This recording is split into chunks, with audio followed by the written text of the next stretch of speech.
What's up, everyone? Waht here, bringing you a boss guide for the Everbloom. For a more comprehensive guide, please check in the annotations below. That will have trash and all that involved for tanking as well. So let's get started. The first boss we have up is the Wither Bark. It's a pretty simple overall fight. What you're gonna do is you're gonna go in and you're gonna basically face him away from the rest of the party. He's gonna do an ability called Parched Gasp. It does cone damage in front of him, which is the only reason why you have to face him away from the party. What Parched Grasp is gonna do is it's gonna drain his mana bar. If you see his mana bar in the lower right hand corner there, once that hits 0 from him using Parched Grasp and taking damage, he's gonna go into a brittle bark phase, as we'll see here in just one moment.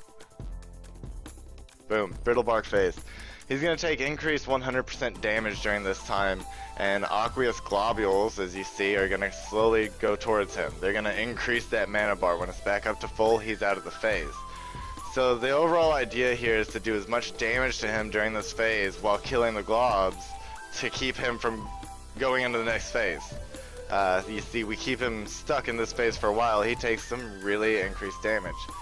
As far as tanking goes, you're going to pick up those ads whenever they come up, and you're going to run out and kill the globules. It's pretty simple overall. There's not much else to it. It's just going to be a rinse and repeat after that. The globs are eventually going to get to him. There's nothing you can do about it. He's eventually going to get full mana. Just keep him facing away from the party. If you have more than 3 or 4 of those ads on you at once, you're going to want to use your heavier mitigation, because those ads don't play around. They hit pretty hard. As you can see, my health jumping all over the place. I wanted to get through it without mitigation, but it was going a little rough. So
going into the next boss, we're going to see the Ancient Protectors.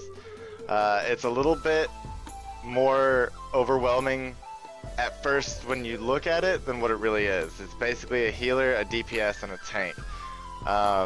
You're going to face the big heavy dude away from everyone else because he does a cone attack in front. Besides that, you're going to gain a little bit of threat on the ranged character before moving on over to the healing type and tanking everything there. Now, they have a few abilities that are pretty rough.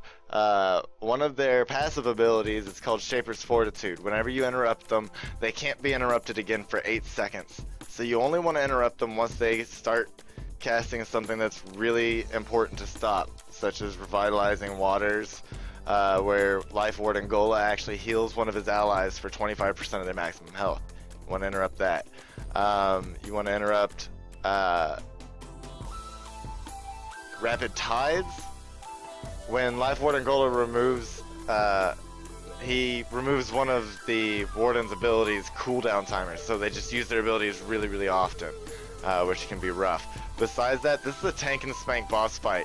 Whenever he does his big green AoE Noxious Eruption, does 32k damage and a 10-yard knockback. It's not really anything to write home about, and you're gonna see a few characters staying in that for DPS increases, such as monks with their karma and warriors for charge, so that way they can get some more rage.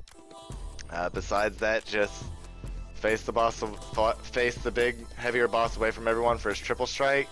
You'll have to watch out for his grasping vine. He wraps one of our players in vines and then charges at them using slash, which does 124k damage. They're gonna want to get out of that. It's fairly simple to do. It's not exactly a difficult boss fight. Once you eliminate one of the 3 bosses, it becomes incredibly simple and nothing to worry about after that. As you can see, we're getting these bosses down fairly quickly our first run through. Besides that, look out for Briar Skin casts from the DPS type boss. He protects all of his allies for 8 seconds, reducing 75% of their damage taken and doing 23k damage to attackers. Now keep in mind, if you're a shaman or a mage or anyone that can dispel, I think you may be able to soothe the Briar Skin off of people. I'm not sure, but be dispelling, be taking Briar Skin and rapid tides off of the bosses whenever it's up.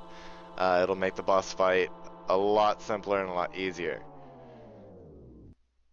So, and that's pretty much all there is to this boss fight.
Alright, on the next boss we have Zarah. This boss is extremely simple. You're just going to want to interrupt the cast that she does and kill the ads before they get to her, as you can see us doing that in the background right now. These ads can be stunned, they can be slowed, so it shouldn't be too difficult to stop them from getting to her. Eventually she's going to do an ability called Consume on them. We're going to let one of the ads through at some point to show what Consume does. But it is, or Devour, I believe. No, it's Consume, yeah. It's pretty simple. She's gonna consume the mob, and if you don't kill the mob in time, as we don't, she's gonna eat it and gain her health back. She gets, I believe, 25% of her health back per consume. So you can kill her without ever killing the ad if you have a lot of patience. It just takes a lot longer to do. Besides that, this boss is a joke. I'm not even sure it's really a boss. Except for the fact that it drops loot. It goes down fairly simple. There's really 2 mechanics to it. Don't stand in clouds, kill the ad. If you want to do extra, interrupt her cast. Otherwise, just use the mitigation if you can't interrupt her cast. Remember, just use active mitigation on this boss fight. It's a lot of nature damage, which is a magical type damage. So for warriors, you're gonna want to, you know, possibly Spell Reflect could work against that cast. I'm not sure. You might try it out. And that's it. This boss is pretty cut and paste. Besides that, as you see, she doesn't full heal every time she consumes. It's just a certain percentage, so you can kill her through the consumes. Besides that, there's nothing else to this fight you need to know. Don't stand in bad.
coming to the next boss, we have Archmage Soul.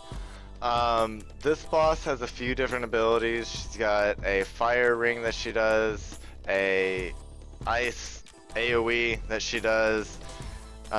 She places green things on the floor that you shouldn't stand in, and I believe arcane explosion at some point.